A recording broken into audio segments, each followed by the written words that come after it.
이제 금요일 우리가 11시 정도 됐을 때 우리 목장의 또 목자 목녀의 집의 모습을 한번 생각해 보면 어떨까를 생각해 봤습니다. 시끌벅적하던 그런 목장이 끝나고 또 사람들은 이제 하나하나 돌아가고 또 거실에는 분명히 저희 목장도 마찬가지인데 이제 먹다 남은 그런 뭐 과일이나 또 이런 뭐 컵이나 이런 것들이 남겨져 있을 것이고 또 싱크대에는 아직 다 하지 못한 설거지가 쌓여 있을 것입니다. 생각해 보면 요즘 참 이제 우리 목원들도 그렇고 우리 목자 목녀님들도 퇴근이 늦잖아요. 또 근처에서 일하시는 분들보다는 뭐 멀리서 일하시는 우리 성도님들이 많기 때문에 급하게 또 어떤 분들은 그래서 한 반차를 내면서까지 또 음식 준비를 하고 또 사람들 함께 음식을 먹고 주로 이제 그 역할을 우리 목녀님들이 하죠. 또 우리 우리 집사님들이나 성도님들이 하실 텐데 그러고 나면 11시가 지나고 나면 이제 지칩니다. 힘들죠. 저희도 해보니까 되게 좋을 때도 있고 또 힘들 때도 있더라고요. 그 모습을 이제 널브러진 그런 집안의 모습을 바라보면서 또 상을 치우면 이렇게 문득 몰려오는 그런 마음들이 있죠. 피곤함도 있겠고 이게 지금 뭐 하는 거지? 라고 하는 그러한 마음도 종종 들 수도 있겠다라는 생각이 듭니다. 하나님, 저는 좀 너무 솔직히 지칩니다. 벌써 몇 년째입니까? 매주 내 돈 들여서 밥해 먹이고 늦게까지 목원들의 하소연을 들어주고 속이 타들어가면서 눈물로 기도해 주는데 VIP는 올 생각을 안 하고 있는 목원들은 자기 살기 바쁘다고 불평만 늘어놓습니다. 밑 빠진 독에 물 붓기 같습니다. 저 목자 그만하고 싶습니다. 우리 목장의 심장은 완전히 멈춘 것 같습니다. 예전에 휴스턴에 갔을 때 어떤 목자님의 그런 고백이었습니다. 우리가 세상 가운데서 고군분투하다가 오늘 이 자리에 오신 우리 성도님들 또 마음 깊은 곳에서도 아마 이와 비슷한 그러한 탄식과 그런 어려움이 분명히 있을지 않을까. 우리가 가정교회를 한 지 이제 10년이 되어지는 그러한 때에 뭐 세충내기동이라고 하면 뭐 곳곳에 붙어 있고 또 우리 원로 목사님 때부터 얼마나 많이 들어왔겠으며 그래서 모르는 사람이 아마 없지 않을까.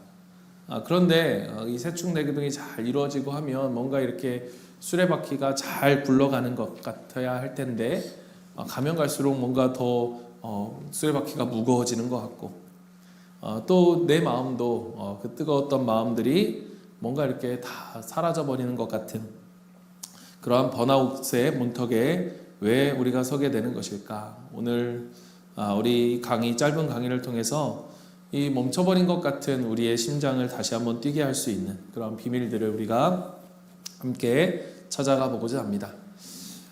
흔히 우리가 가정교회뿐만 아니라 우리 교회나 또 소그룹 또 목장이나 이렇게 침체될 때 많은 사람들은 그러한 진단을 합니다. 그러니까 문제가 있으면 진단을 하겠죠. 뭔가 우리 교회에 새롭고 획기적인 그런 프로그램이 필요해. 아니면 더 강력하고 뭔가 세련된 그러한 성경 공부, 제자훈련의 교재를 도입해보면 어떨까? 담임 목사님에게 뭔가 좀 더 거창하고 카리스마 있는 그러한 비전이 안 보여서 우리가 이런 것이 아닐까? 그러나 오늘 이 가정교회, 가장 오래된 세교회의 가정교회가 제시하고 있는 그리고 성경을 토대로 그 복음이 제시하고 있는 원리는 오늘 우리가 생각하는 그러한 뻔한 예상을 뒤집어 놓습니다. 그것이 무엇이냐? 이 수레바퀴가 멈추어진 것 같은 그러한 첫 번째 이유를 무엇이라고 이야기하느냐? 바로 생명의 탄생, 영혼 구원이 멈췄기 때문이다 라고 이야기를 합니다. 여러분, 생명이 태어나지 않는 공동체, 오늘 우리가 저출산의 시대를 살아가고 있어서 2060년이 되면 우리나라가 굉장히 큰 그러한 위기가 닥칠 수 있는, 나라가 소멸되고 그리고 그때 되면 우리나라의 12개의 도시 외에는 모든 도시가 다 소멸될 것이다. 이런 예측이 당연히 통계와 과학적 그런 것에 근거한 거겠죠. 그러니까 생명이 태어나지 않는다. 사회도 마찬가지지만 교회 역시도 생명이 태어나지 않는 공동체는 아무리 서로가 친하고 또 따뜻해도 결국 늙고 병들게 되어 있습니다. 그렇다면 우리는 왜 이러한 영혼 구원이 우리 가운데 멈춰진 것일까? 비신자들이 너무 완악해서인가? 오늘날 시대가 너무나 악해서인가? 물론 그런 이유도 있겠지만, 그러나 여러분, 사실 정말로 정직하게 우리 자신을 돌아본다면 저를 포함한 우리 교회 전체가 사실은 영혼 구원에 정말로 관심이 있는가라고 하는 이 질문을 던질 수밖에 없다고 생각합니다. 여러분, 이 책에 나온 기가 막힌 일화가 하나 있는데요. 어떤 목사님이 부흥회를 인도하러 가서 그 교회 담임 목사님과 식사를 하게 되었습니다. 밥을 사주시는 집사님이 너무 기뻐서 넌지시 말합니다. 목사님, 평생 교회를 핍박하던 제 남편이 지난 주일에 드디어 처음으로 예배에 나왔어요. 얼마나 여러분 가슴 뛰는 일입니까? 얼마나 이분이 기도를 오랫동안 해왔고 얼마나 기쁜 일이었겠습니까? 그런데 놀랍게도 그 식사 자리가 끝날 때까지 담임 목사님은 그 남편이 예배당에 와서 어땠는지, 무슨 마음으로 왔는지 한마디도 묻지 않더라는 것입니다. 그저 세상 돌아가는 이야기, 또 정치 이야기만 하다가 끝이 났대요. 왜 그럴까? 왜 그랬을까? 여러분, 목회자조차도 뼛속까지 불신자인 VIP를 만나는 것은 속으로 두려워하고 또 어색하기 때문이었을 것입니다. 그러니까 거친 세상에서 살아가는 사람들과 맞닥뜨려 그런 어려움, 영적 전쟁들을 치르느니 이미 천국행 티켓을 따놓고 내 말에 그냥 아멘 아멘 해주는 그러한 안전한 30년과 거룩한 침묵 동아리를 유지하는 것이 훨씬 편하기 때문입니다. 여러분, 목회자가 이러면 교회가 과연 어떨까? 목회자가 이렇다면 교회는 아까 말한 것처럼 그러한 생명의 탄생이 점점 사라지고 교회는 점점 늙고 병들게 될 것입니다. 많은 사람들이 모여서 당회가 모이든 뭐가 모여서 회의를 해도 어떻게 영혼을 살릴까라고 하는 것보다는 어떻게 하면 우리가 이곳에서, 우리의 교회에서 더 우리가 편하게 지낼 수 있을까를 놓고 싸우게 됩니다. 결국에는 영혼에 대한 관심이 사실 없으니 영혼이 태어나지도 않고 영혼이 태어나지 않으니 기존 성도들은 사역의 기쁨을 잃고 지쳐가는 것이죠.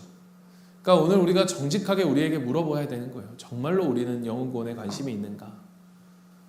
정직하게 우리를 돌아보아도 여러분, 우리가 가끔 이제 새로운 분들이 오시고 또 때로는 이제 제가 여기 어린이집 이제 요 옆에 유치원에 가고 이렇게 하다 보면 이제 교회 분들이 이렇게 가끔 이제 모일 때가 있으세요. 그래서 누구 엄마고 누구 아빠고 이런데 이렇게 해도 별로 이렇게 서로 관심이 없어요. 사실 제 마음 같아서는 같이 협력해서 막 좀 얘기하고 막 이러면 좋을 텐데, 옛날에 우리 유치부 이렇게 놀러 가도 누구 엄마가 와도 서로 별로 인사를 하지 않아요. 사실 우리가 내 VIP가 아니다라고 생각할 수도 있겠지만 사실 내 VIP, 너 VIP가 어디 있겠습니까? 그렇죠? 정말로 우리가 영혼에 대한 관심이 있는가? 더 충격적인 두 번째 이유는 뭐냐면, 교회가 정체되면 사람들은 리더들에게 더 강력한 비전을 요구합니다. 그러나 여러분, 오늘 담임 목사로서 제가 말하고 싶은 거는 무엇이냐? 여러분, 목회자가 결코 자신의 꿈, 자신의 계획, 자신의 비전을 가지면 안 된다라고 하는 생각이에요. 여러분, 담임 목사가 자신의 어떤 거창한 목회전 비전을 세우고 그것을 이루려고 하는 그때부터 사실 교회는 비극이 시작되어집니다. 왜냐? 그 목사의 비전을 이루기 위해서 장로님들, 목자님들, 그리고 성도들까지도, 또 갓 들어온 VIP까지도 그 목사의 목회적 성공을 이루기 위한, 비전을 성취하기 위한 도구와 부속품으로 전락해버릴 수 있기 때문입니다. 이 두 가지 이유들을 우리가 생각해보고, 그렇다면 우리가 어떻게 이 멈춰버린 우리의 심장, 좀 잃어버린 그러한 생명력을 우리가 어떻게 다시 뛰게 할 수 있을까를 생각해보면, 오늘 이 복음, 오늘 우리가 예수님에게서 그 답을 찾아야겠죠. 예수님의 모습과 예수님의 사역 속에서 우리는 그 해답을 찾을 수 있을 것입니다. 예수님이 어떻게 잃어버린 영혼들을 구원하시고 제자로 만드셨는가? 그러니까 우리 주님은 에어컨이 빵빵 나오는, 불편함이 전혀 느껴지지 않는 그러한 곳에 사람들을 모아놓고, 그 당시에 에어컨은 없었겠지만 어쨌든 교실에 모아놓고, 지금부터 내가 너희들에게 가르칠 그러한 어떤 교리를 가르쳐 줄 테니 잘 들어라 라고 하는 방식으로 사람들을 전도하거나 잃어버린 영혼들을 구원하지 않으셨죠. 아직 아무런 영적 갈급함도 없는 이들에게 교리문답을 달달 외우게 하는 방식으로 하지 않으셨다는 거예요. 그럼 예수님의 방식은 무엇이었느냐? 예수님의 방식은 철저히 그들의 삶의 현장으로 들어가는 것이었습니다. 죄와 상처가 뒹구는 그들의 삶의 현장으로, 시장통으로 곧장 뛰어 들어가셨다는 거죠. 그리고 그곳에서 무엇을 하셨습니까? 여러분, 예수님의 공생의 사역들 가운데 가장 많이 했던 것들을 여러분 한번 무엇인가 한번 잘 한번 체크해 보면서 성경을 읽어 보십시오. 뭘 가장 많이 했을까요? 먹는 일이었습니다. 먹는 일. 그래서 오늘 교회가 성령이 임하여서 예수님께서 성령을 보내셔서 이 땅 가운데 이루고자 했던 하나님의 교회의 모습 가운데 가장 먼저 드러나는 모습이 무엇입니까? 사도행전 2장 46절 보십시오. 그리고 날마다 한 마음으로 성전에 열심히 모이고, 그들이 모여서 하나님을 예배하고, 그들이 함께 하나님을 찬양하고, 그리고 뭐합니까? 집집이 돌아가면서 빵을 떼며 순전한 마음으로 기쁘게 음식을 먹었다는 거예요. 여러분, 여기서 우리가 나아가야 하고 우리가 하고 있는 이 모든 가정교회 모습들이 이 말씀에 다 드려져 있지 않습니까? 함께 모여서 이렇게 지금 우리가 함께 기도하고 예배하고 모이기를 쉬지 않고 열심히 하고, 그리고 어떻게 합니까? 집집이 돌아가면서 빵을 떼며 함께 음식을 먹는 거죠. 그러니까 이 초대교회의 폭발적인 생명력은 웅장한 어떤 성전 강단에서 이루어진 어떤 퍼포먼스에 있지 않았습니다. 오히려 각각의 집집이 돌아간다. 여기서 여러분 있을 만한 집만 돌아간다. 잘 사는 집만 돌아간다. 경제적인 여유만 있는 집만 돌아간다라고 하지 않았어요. 누군가의 집은 참으로 좁고 허름한 집이었을 것이고, 대부분의 성도들, 그 초대교회 성도들의 집은 아마 그랬을 거라고 생각을 합니다. 그 허름한 집의 좁은 그 밥상머리에서, 그 식탁에서 그 폭발적인 생명력이 시작되었다는 거예요. 여러분, 예수님께서 이것을 얼마나 강조하시고 또 자신의 사역을 통해서 보여주셨냐라고 하면, 바리새인들이 예수님을 향해 뭐라고 이야기합니까? 누가복음 7장 34절에 보면 저 사람은 마구 먹어대는 자요, 포도주를 마시는 자요, 세리와 죄인의 친구다라고 예수님을 조롱할 정도였으니까요. 그러니까 여러분 생각해보면 예수님이 그냥 전도지 돌리고 한번 멋지게 정말 퍼포먼스를 보여주고 멋지게 부흥회 한번 하면 훨씬 더 효율적일 텐데, 왜 굳이 그 죄인들을 하나하나 각자 한 명 한 명 만나며 그들과 살을 부대끼며 그들과 함께 밥을 해서 먹으며 이 비효율적인 방식을 택하셨을까? 왜 예수님이 이렇게 하셨을까? 왜냐하면 예수님에게 있어서의 밥상은, 예수님에게 있어서의 식탁은 단순히 먹는 것, 단순히 친교만이 아니었기 때문이에요. 여러분, 예수님께서 우리가 원수되었을 때 하늘에서 우리를 향해서 너희를 사랑한다, 내가 너희를 사랑해 외치는 것으로 우리를 향한 사랑을 확증하지 않으셨지요. 예수님의 사랑의 방식은 무엇이었습니까? 친히 이 땅에 내려오셔서 우리와 함께 우리의 식탁에 앉으셔서 함께 먹고 마시며, 급기야 그 먹고 마시는 것조차도 사실은 무엇을 향한 하나님의 계시였느냐? 바로 하나님의 몸과 예수 그리스도의 몸과 예수 그리스도의 피를 함께 마시는, 함께 먹고 마시는 그러한 모습의, 그러한 공동체의 모습으로 실제로 자신의 몸을 그렇게 우리에게 생명의 양식으로 내어주신 것이죠. 이것이 바로 복음의 핵심, 하나님의 사랑에 있어서의 복음의 핵심인 거예요. 그러니까 우리는 예수 그리스도와 함께 먹고 마시며, 예수님의 몸과 예수님의 피를 함께 먹고 마시며, 그 예수님의 생명의 양식을 먹음으로써 우리가 받은 그 은혜에 대한 우리가 하나님께 드릴 수 있는 마땅히 드려야 할 반응이 무엇이냐? 여러분, 무엇이겠습니까? 바로 우리의 집 문을 열고 우리의 식탁을 열어서 마음이 다친 그 VIP들에게 그 밥을 먹이는 거예요. 그러니까 여러분, 우리가 처음에도 말했지만 부랴부랴 퇴근해서 찌개 하나를 끓여내어서 반찬과 함께 그 목원들과 함께 나누는 그 식사, 그것은 단순한 한 끼의 식사가 아닌 거예요. 누군가에게서는 정말로 교회를 들어오기를 죽기보다 싫어하는 그러한 VIP의 굳게 닫힌 문을 무장해제시키는 가장 치명적인 무기인 거예요. 여러분, 밥상은 영적 전쟁의 최전선이다 라고 말하고 싶습니다. 제 얘기를 잠깐 하면 저희 아내는 사모에 대한 마음이 1도 없었던 사람입니다. 저를 만나기 전까지는 아마 사모를 생각해 본 적도 없을 거예요. 사모 처음에 이제 결혼을 한다는데, 결혼을 한 사람이 목회자라니까 이 아내가 자랐던 동네 사람들이, 특히 교회 분들이 다 놀랬다는 거죠. 걔가? 막 이러면서. 아내가 저에게 한 건 그거였습니다. 우리 아내는 뭐 신학교를 나오지는 않았어요.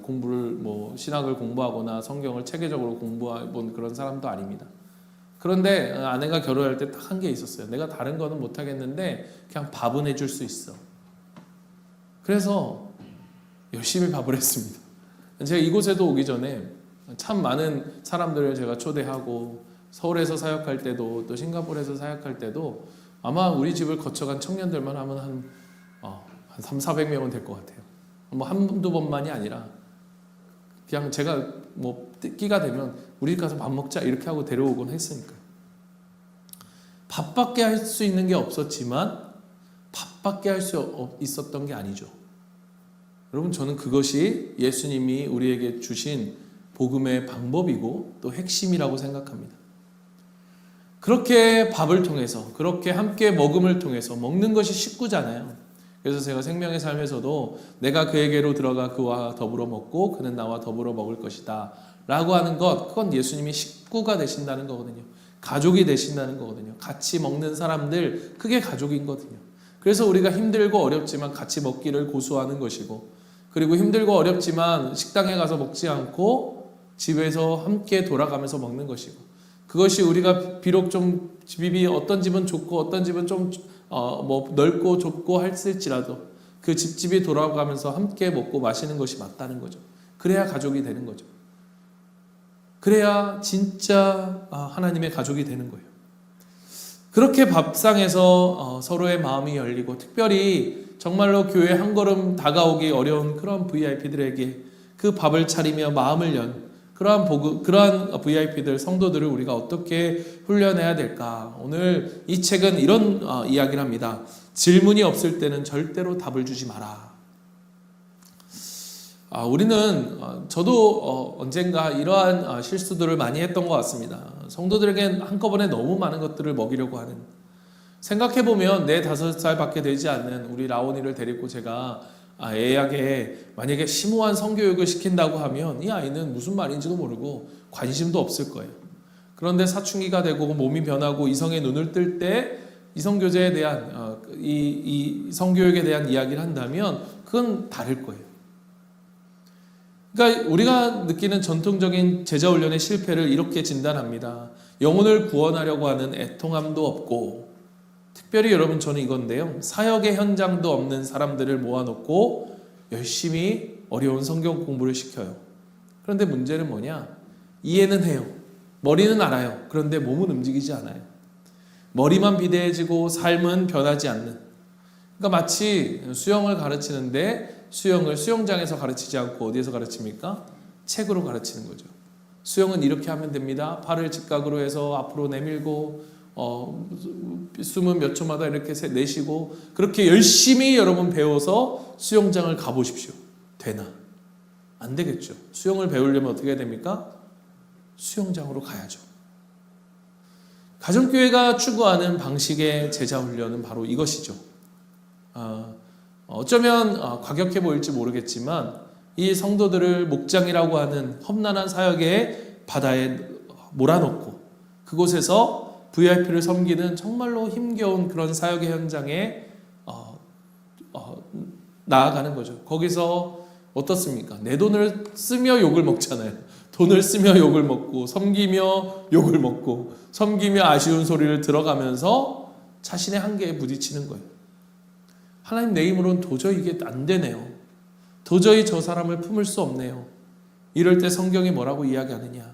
바로 그때 심령의 깊은 곳에서 나오는 해결되지 않는 그러한 질문들이 내 안에 터져 나왔을 때 바로 이 삶 공부라고 하는 생수가 그의 목마름을 채우게 되는 것입니다. 실제로 정말로 삶 공부를 하다 보면요, 물론 그 삶 공부의 13주의 여정을 이렇게 쭉 보면 지금까지 제가 6번을 우리 교회에서 6번을 했는데 변하지 않는 사람은 없습니다. 정말 감사하게도 하나님께서 그 사람을 크게든 작게든 변화시켜 가시는 것들을 봐요. 그러나 여러분 진짜 사역을 해보고 진짜 영혼 때문에 펑펑 울어본 사람이 듣는 말씀의 그 받아들임 흡수율은요, 그건 달라요. 아, 십자가의 사랑이 이런 것이었구나. 하나님의 사랑의 뜻이 이런 것이었구나. 그때 가슴을 치고 무릎을 치게 되는 것입니다.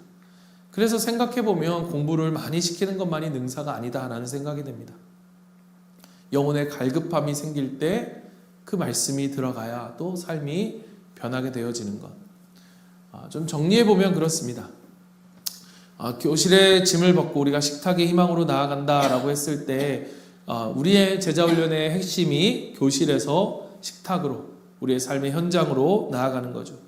그래서 상처와 삶이 뒹구는 그곳에서 여러 명 그럴듯한 안전한 내게 다 동의해 줄 것 같은 30명을 모아놓은 그런 거룩한 친목 동아리와 같은 것이 아니라 여전히 세상에 찌들여 있고 정말로 여전히 반감을 갖고 있는 그 돌아오지 않는 한 명의 VIP를 두고 우리가 그를 섬기는 것.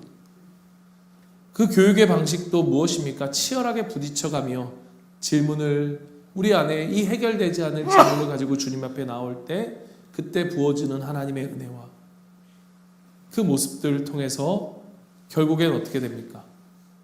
이 모습을 통해서 식탁에서의 마음이 열리고 치열한 사역 속에서 복음을 진리를 깨닫는 이 VIP가 마침내 오게 되는 것이 바로 예수영전 모임이죠. 이 예수영전 모임 때 제가 묻는 질문이 첫 질문과 마지막 질문이 이것입니다. 당신은 오늘 이 세상을 떠나도 천국에 갈 확신이 있습니까? 하나님이 우리에게 내가 너 천국에 왜 들여보내야 되냐? 내가 널 왜 들여보내야 하느냐라고 물으시면 여러분 우리가 당신은 무엇이라고 대답하겠습니까?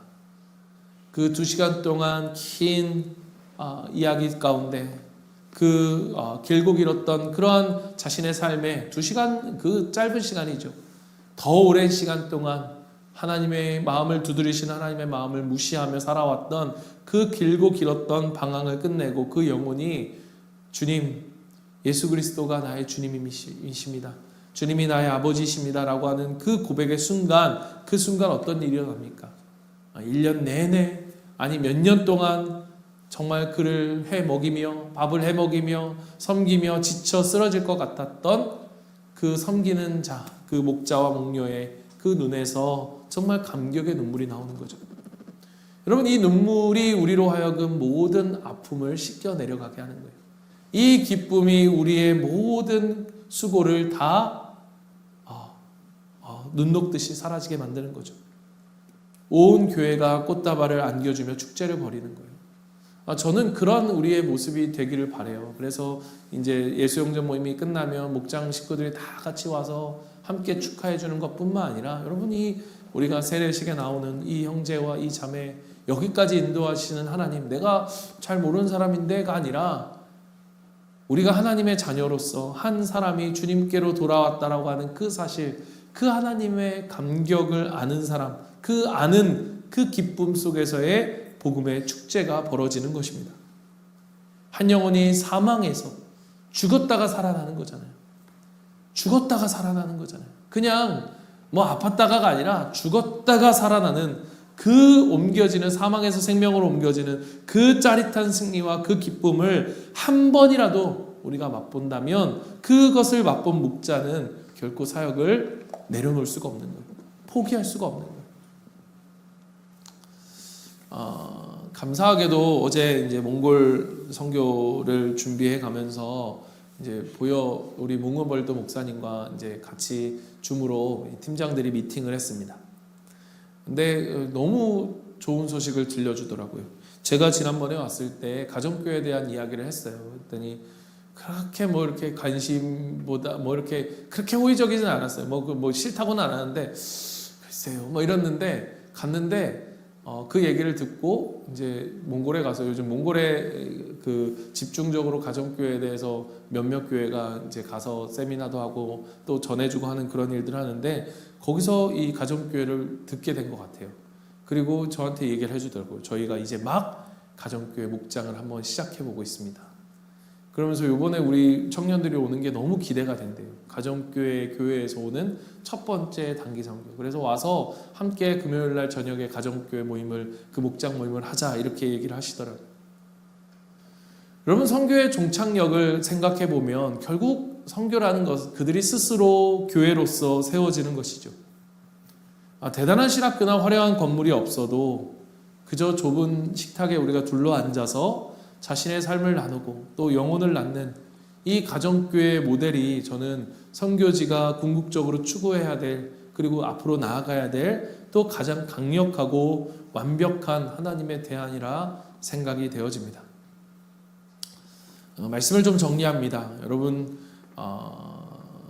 앞에 얘기했던 그 목자님 빈 거실에 주저앉아서 하나님 그만두고 싶습니다 라고 이야기했던 그 목자의 이야기의 끝을 말씀드리겠습니다. 이러한 마음의 공허함과 또 나아지지 않는 것 같은 패배감 속에 고개를 떨구며 숨죽여 울고 있던 그때 밤 12시 10분 거실 테이블 위에 놓인 목자의 스마트폰이 징하고 짧게 울립니다. 문자 메시지가 온 거죠. 발신자를 본 목자의 눈이 동그랗게 커집니다. 1년 내내 목장에 와서 밥만 홀랑 먹고 가며 단 한 번도 자기의 속마음을 열지 않았던 깐깐하고 차갑기 그지없었던 VIP였습니다. 떨리는 손으로 문자를 엽니다. 목자님, 늦은 시간에 죄송합니다. 오늘 끓여주신 된장찌개, 밥 너무나 따뜻했습니다. 사실 저 요즘 사업도 엉망이고 아내와도 이혼 직전이라 오늘 밤 다 끝내고 정말로 죽고 싶었는데 목자님이 제 밥그릇 위에 조용히 올려놓으신 계란말이 하나에 갑자기 눈물이 왈칵 났습니다. 오늘 처음으로 다시 살아보고 싶다는 생각이 들었습니다. 이번 주일 저도 목자님이 믿는 그 예수님이라는 분 한번 만나보러 교회에 가도 될까요? 여러분, 이 이야기의 끝, 여러분, 저는 이것이 복음의 능력이라고 믿습니다.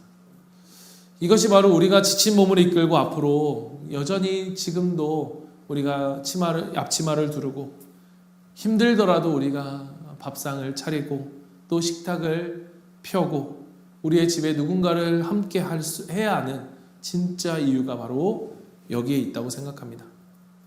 우리의 수레바퀴는 화려한 프로그램이나 어떤 뻔한 정답이 없어서가 아니라 그래서 무거워진 것이 아니라 십자가의 은혜를 나의 이웃에게 흘려보내는 거룩한 낭비, 이 거룩한 낭비, 그 식탁의 야성을 잃어버렸기 때문이 아닐까. 저도 이제 1년 가정교회를 해봅니다. 목장을 다 우리 집에 초대를 하고 또 이제 목장을 맡아서 한 1년 정도 이렇게 하면서 밥이 하는 게 힘들다는 거 저는 안 하지만 우리 아내에게 들으면 밥 하는 거 힘들죠. 설거지 하는 것도 힘듭니다. 얼마나 힘든지를 알 것 같습니다. 근데 그 일을 10년 동안 해왔다면 뭐 말할 것도 없죠. 그러나 여러분, 우리가 걸어가야 할 길이 바로 그 길인 거예요. 십자가의 길. 그게 바로 섬김이고 그게 거룩한 낭비이고 그게 희생입니다. 그래서 해야 합니다. 오늘 밤 우리가 가졌던 그러한 우리의 생각들, 또 내 편함만을 추구했던 그러한 이기심들을 우리가 십자가 앞에 좀 내려놓고, 그리고 우리가 다가오는 목장 모임에 그 식탁을 준비하면서 이렇게 하나님 앞에 좀 기도했으면 좋겠어요. 저도 이렇게 얼마 전부터 이렇게 기도하기를 시작했습니다. 주님, 이 밥상이 화려하지 않지만 이 밥상이 지옥 권세를 깨트리는 전도의 최전선이 되게 하여 주십시오. 비록 나는 부족하지만 나의 이 작은 순종과 밥 한 끼를 통해 영원히 태어나고 우리 교회를 넘어 정말로 그들을 통해 또 복음이 전해지는 그러한 놀라운 위대한 기적을 보게 하여 주시옵소서. 여러분, 우리가 멈추었던 우리의 교회, 우리 목장의 심장을 다시 뛰게 하는 기적, 그것은 예수님이 우리를 위해 자신의 몸을 내어주셨듯, 그리고 예수님이 기꺼이 우리를 위해 식탁을 차려주셨듯, 베드로에게 찾아가 그 식탁을 차려주며 그에게 먹으라 라고 말씀하셨듯, 오늘 우리의 거룩한 낭비, 우리의 시간, 우리의 가정, 우리의 집, 우리의 물질 기꺼이 내어주는 그 작은 식탁 위에서 이미 그 기적은 시작되었다고 믿습니다. 오늘 이 말씀을 믿고 다시 한번 우리가 가야 할 분명한 길에 대한 확신을 갖고 나아가는 저와 여러분 우리 모두가 되기를 간절히 소망합니다.